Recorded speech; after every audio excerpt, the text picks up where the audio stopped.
ISL മൂന്നാം season കിരീടം Atletico de കൊൽക്കത്തയ്ക്ക്. ബ്ലാസ്റ്റേഴ്സിനെ ഷൂട്ടൌട്ടിലാണ് കൊൽക്കത്ത തകർത്തത്. 3-നെതിരെ 4 ഗോളുകൾക്കാണ് കൊൽക്കത്തയുടെ ജയം. ഹെങ്ബർട്ടും എൻഡോയുമാണ് ബ്ലാസ്റ്റേഴ്സിന്റെ കിക്കുകൾ പാഴാക്കിയത്. കൊൽക്കത്തയ്ക്ക് വേണ്ടി ആദ്യ കിക്കെടുത്ത ഹ്യൂമനും പിഴച്ചു. നിശ്ചിത സമയത്തും എക്സ്ട്രാ ടൈമിലും ഇരു ടീമുകളും ഓരോ ഗോളടിച്ച് സമനിലയിൽ പിരിഞ്ഞതിനെ തുടർന്നാണ് മത്സരം ഷൂട്ടൌട്ടിലേക്ക് നീണ്ടത്.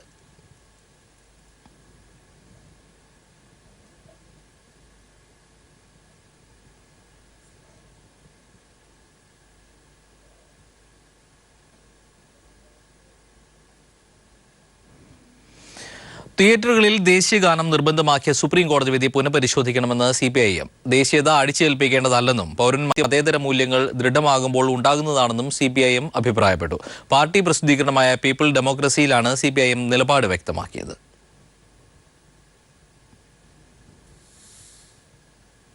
തിയേറ്ററുകളിൽ എല്ലാ പ്രദർശനങ്ങൾക്കും മുൻപ് ദേശീയഗാനം വേണമെന്നുള്ള കോടതി വിധി തെറ്റായ ബോധ്യത്തിന്റെ അടിസ്ഥാനത്തിലാണ്. ദേശീയത അടിച്ചേൽപ്പിക്കേണ്ടതല്ല.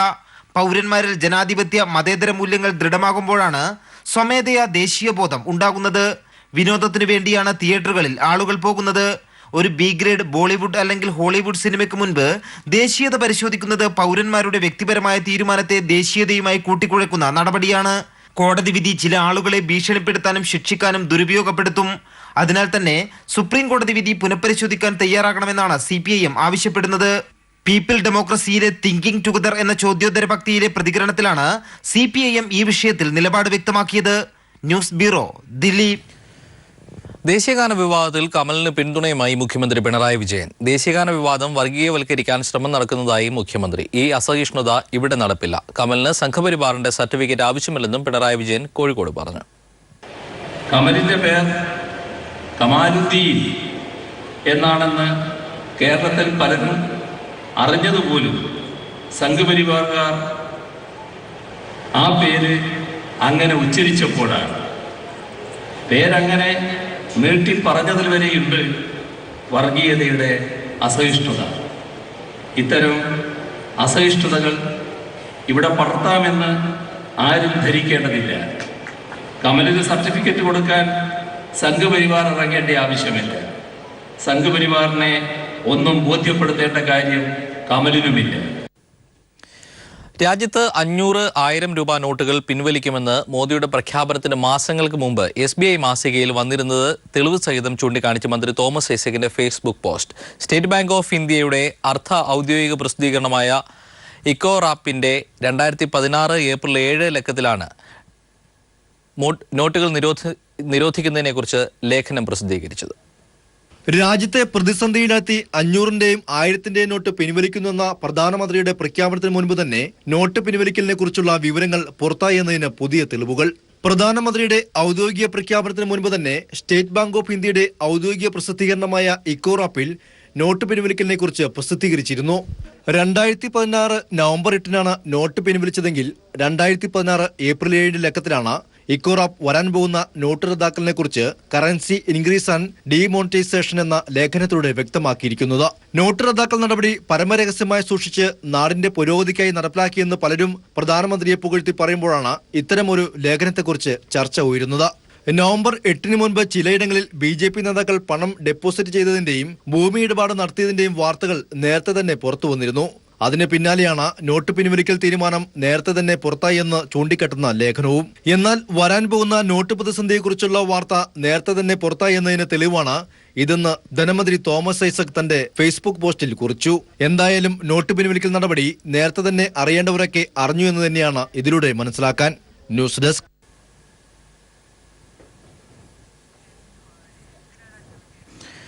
വാർത്തയിലേക്ക്. ഇന്ത്യൻ തപാൽ സർവീസിൽ ശബരിമല സന്നിധാനത്തെ പോസ്റ്റ് ഓഫീസിന് പ്രത്യേകതയേറെയാണ്. ഒരുപക്ഷേ ദൈവത്തിന് ഭക്തന്മാർ കത്തയക്കുന്ന ഏക സ്ഥലവും ഇതാകും. എന്തായാലും നോട്ട് പ്രതിസന്ധിയിൽ സന്നിധാനത്തെ തൊഴിലാളികൾക്ക് ആശ്രയം കൂടിയാണ് ഈ തപാൽ ഓഫീസ്. രാജ്യത്ത് ദൈവത്തിന് തപാലെത്തുകയും അത് വിതരണം ചെയ്യുകയും ചെയ്യാൻ ക്ഷേത്ര സന്നിധിയിൽ തുറന്നു പ്രവർത്തിക്കുന്ന ഏക തപാൽ ഓഫീസാണ് സന്നിധാനത്തേത്.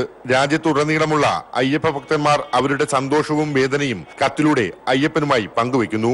ഇന്ത്യൻ തപാൽ ഓഫീസുകളിൽ നിന്നും വ്യത്യസ്തമായ തപാൽ മുദ്രകൾ ഉപയോഗിക്കുന്നു എന്ന പ്രത്യേകതയും സന്നിധാനത്തെ തപാൽ ഓഫീസിനുണ്ട്. തീർത്ഥാടന കാലത്തെ 66 ദിവസവും വിഷുവിന് 10 ദിവസവുമാണ് പോസ്റ്റ് ഓഫീസിന്റെ പ്രവർത്തനം. മണ്ഡല മകര വിളക്ക് മകരവിളക്ക് സമയത്ത് 66 ദിവസം ഇത് ഫങ്ഷൻ ചെയ്യുന്നുണ്ട്.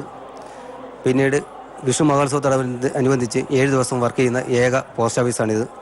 അയ്യപ്പസ്വാമിയുടെ പേരിൽ വരുന്ന മണി ഓർഡറുകളും കത്തുകളും നമ്മൾ ഇവിടെ ഡെലിവറി ചെയ്യുന്നുണ്ട്. കറൻസി വിനിമയത്തിൽ നിന്നും സന്നിധാനത്തെ തൊഴിലാളികളെ ഒരു പരിധിവരെ സഹായിച്ചിരുന്നതും അയ്യപ്പ സന്നിധിയിലെ ഈ ചെറിയ പോസ്റ്റ് ഓഫീസാണ്. വീട്ടിലേക്ക് പണമയക്കാനും മറ്റും സന്നിധാനത്തെ തൊഴിലാളികളുടെ ഏക ആശ്രയവും ഇവിടെയാണ്. രാവിലെ 7 മുതൽ രാത്രി 8 വരെയാണ് സന്നിധാനത്തെ തപാൽ ഓഫീസിന്റെ പ്രവർത്തന സമയം. News bureau, Sabarimala. പുതിയ കരസേനാ മേധാവിയായി ലഫ്റ്റനന്റ് ജനറൽ ബിപിൻ റാവത്തിനെ നിയമിക്കാനുള്ള തീരുമാനം വിവാദത്തിൽ. സീനിയോറിറ്റി മറികടന്നാണ് നിയമനം നടത്തുന്നതെന്നാണ് ആരോപണം. സായുധ സേനയിലും അടിച്ചമർത്തൽ നയമാണ് പ്രധാനമന്ത്രി സ്വീകരിക്കുന്നതെന്ന് കോൺഗ്രസ് കുറ്റപ്പെടുത്തി. ഇപ്പോഴത്തെ കരസേനാ മേധാവിയായ ജനറൽ ദൽബീർ സിംഗ് സുഹാഗ് ഡിസംബർ 31 വിരമിക്കുന്ന സാഹചര്യത്തിലാണ് ലഫ്റ്റനന്റ് ജനറൽ ബിപിൻ റാവത്തിനെ പുതിയ മേധാവിയായി പ്രഖ്യാപിച്ചത്. പ്രഖ്യാപനം വന്നതിന് തൊട്ടുപിന്നാലെ വിവാദവും ആരംഭിച്ചു. സീനിയോറിറ്റി കൂടുതലുള്ള ലഫ്റ്റനന്റ് ജനറൽമാരായ പ്രവീൺ ബക്ഷിയെയും PM ഹാരിസിനെയും മറികടന്നാണ് ബിപിൻ റാവത്തിന് നിയമനം നൽകിയത് എന്നാണ് ആരോപണം. സായുധസേന കിഴക്കൻ കമാൻഡിന്റെ കൊൽക്കത്ത ആസ്ഥാന തലവനായ ബക്ഷിയാണ് സീനിയോറിറ്റിയുടെ കാര്യത്തിൽ വിരമിക്കുന്ന ദൽബീർ സിംഗ് സുഹാഗിന് തൊട്ടുതാഴെ. 2ാം സ്ഥാനത്ത് ദക്ഷിണ മേഖലാ കമാൻഡർ ലഫ്റ്റനന്റ് ജനറൽ PM ഹാരിസും. മുഖ്യ പ്രതിപക്ഷമായ കോൺഗ്രസ് ആണ് സീനിയോറിറ്റി മറികടന്ന് നടത്തിയ നിയമനത്തെ ചോദ്യം ചെയ്ത് രംഗത്തെത്തിയത്. കോൺഗ്രസ് നേതാവും മുൻ കേന്ദ്രമന്ത്രിയുമായ മനീഷ് തിവാരി ട്വിറ്ററിലൂടെ കേന്ദ്രത്തിനെതിരെയും പ്രധാനമന്ത്രിക്കെതിരെയും ആഞ്ഞടിച്ചു. സേനാ മേധാവികളുടെ നിയമനത്തിൽ കഴിവിനും കാര്യശേഷിക്കുമാണ് പ്രാമുഖ്യം നൽകിയതെന്ന് സർക്കാർ വൃത്തങ്ങൾ വ്യക്തമാക്കി. സേനാ മേധാവികളുടെ നിയമനത്തെ കോൺഗ്രസ് രാഷ്ട്രീയവൽക്കരിക്കുകയാണെന്ന് BJPയും ആരോപിച്ചു. 1983 ഇതിന് സമാനമായ സംഭവമുണ്ടായത്.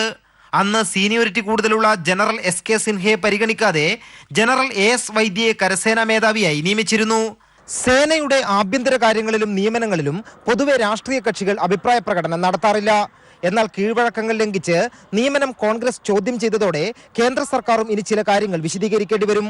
ദില്ലിയിൽ നിന്നും M. സന്തോഷ്.